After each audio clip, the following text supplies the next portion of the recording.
In today's video, we're talking how to stay productive in grad school.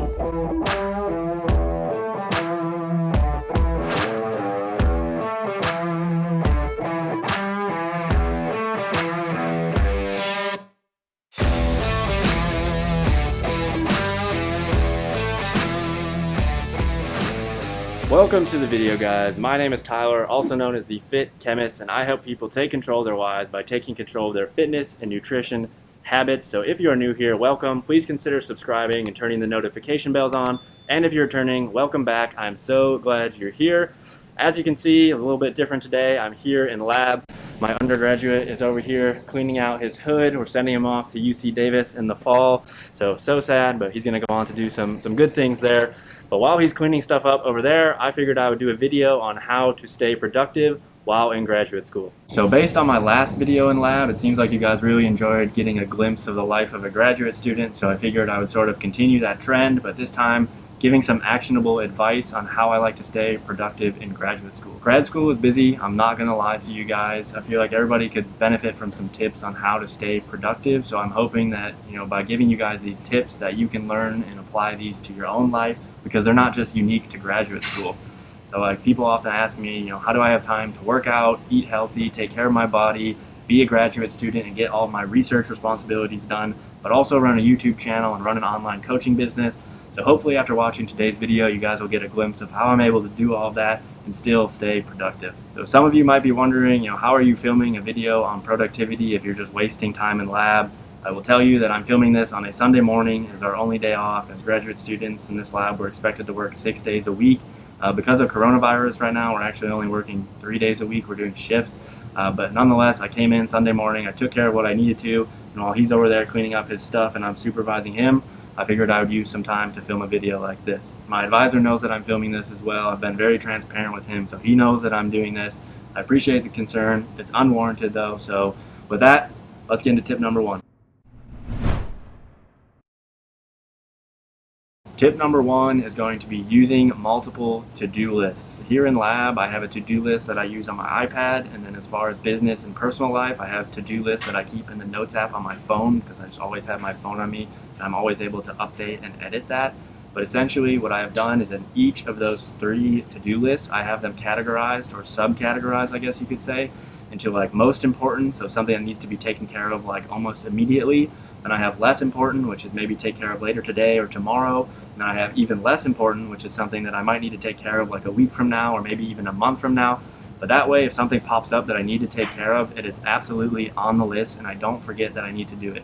So I like to start my day by looking at my to-do list just to see what I have to do that day, and I get a general idea of what needs to be accomplished in each of those categories. And then at the end of the day, I look at my to-do list, I'll cross things off, I'll rearrange the orders and what needs to get done. And then I'll also set up my to-do list for the next day so that when I wake up the next morning, again, I can just see exactly what needs to be accomplished for that day. So do you have to use the Notes app? No, like I said, I just like that. It's my personal preference. I know there are other apps like Evernote and things that can accomplish that same thing that will sync across all of your devices, so that way you can stay organized. So as with pretty much everything that I do on this channel, I'd say find what works for you. It's all going to be personal preference. Tip number 2 is going to be setting up a routine. So as with almost everything in life, consistency is going to be key. So as soon as you can set up a routine that allows you to be consistent, it's going to help so much because you know what each week is going to look like, or you know what each day is going to look like, and it basically just minimizes surprises and minimizes stress. So once you can set up that routine and essentially get your life on autopilot, then you're going to be a lot more productive. So my weekly routine looks like this. Sunday is strictly meal prep, grocery shopping, and laundry. I do those every single Sunday. I prep for the entire week, so that way I have food. I don't have to leave the lab and go and get food and worry about, where's my next meal coming from, where am I going to order from today.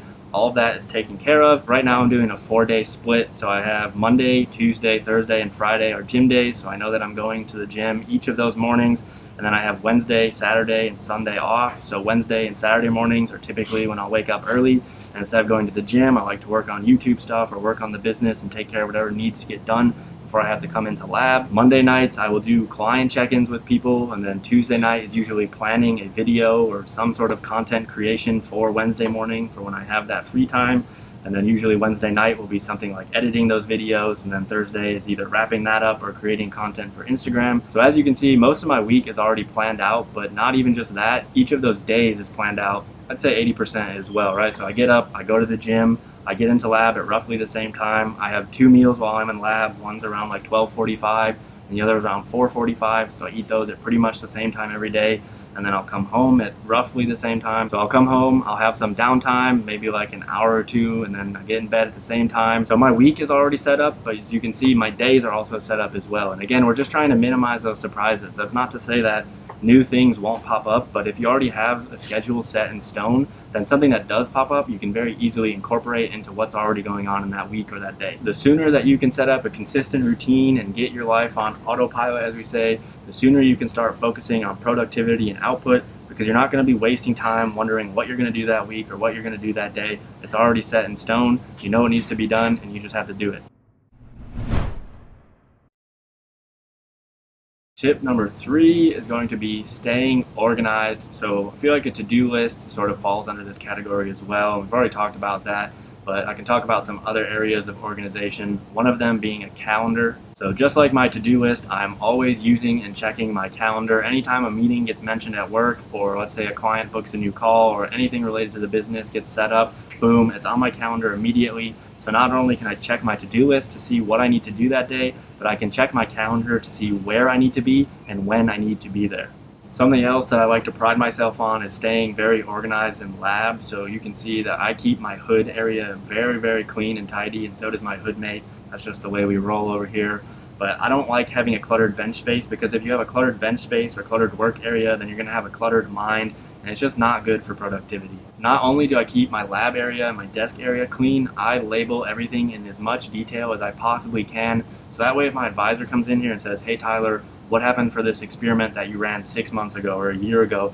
I know what it's labeled as. I can find it in my notebook super quick, and then all my folders on my computer, all the data files are labeled according to that experiment number, so I can find those results in seconds and share that information with him. Whereas let's say I wasn't organized, he can come in here, ask me for that same thing, and I might have to spend 30 minutes to 45 minutes trying to find that data that I might not even have, and it's just a mess.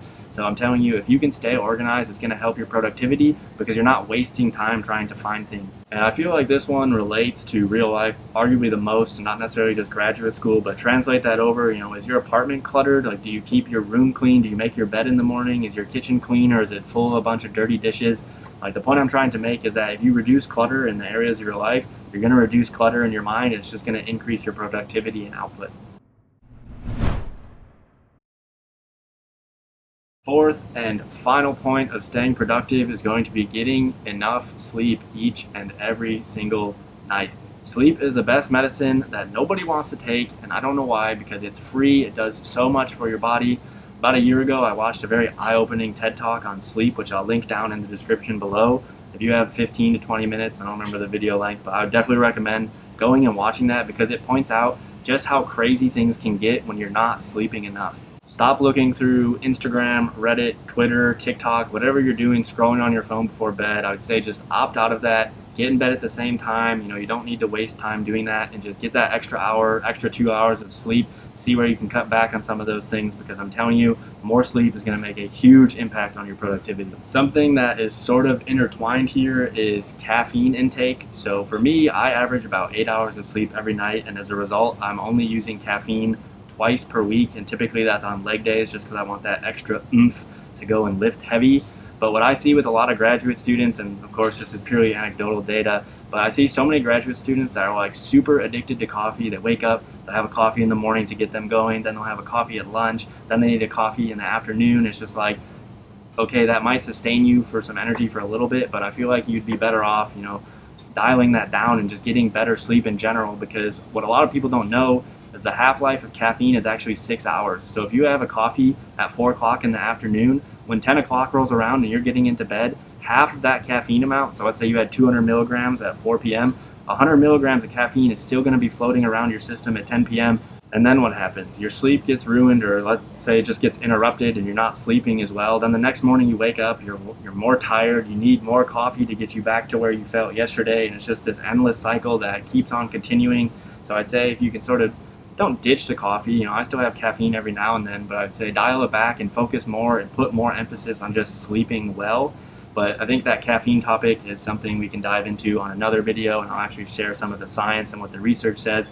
But again, got to prioritize sleep. And since it's my undergrad's last day and he's going off to graduate school, we're going to go ask him what his #1 tip is for graduate school. So let me go grab my lab coat real quick. All right, tell the people, what's the #1 graduate school tip? Staying productive. I think being methodical and thinking thoroughly about everything you set up and everything you run before you run it will allow you to have like a better control of how each day is going to go, how each week is going to go. And with that control, you can control other aspects of your life as well. Yep. Heard it here first, folks. He's going to go do great things again. UC Davis. Learn from the best, of course. No, just kidding, guys. That's it for today's video. I hope you enjoyed it. If you did, please give it a thumbs up. Let me know in the comments down below how you guys like to stay productive or any tips that I might have missed. And again, if you're new here, please consider subscribing. I post new videos every single Friday, and you don't want to miss them. And with that, I'll see you in the next video.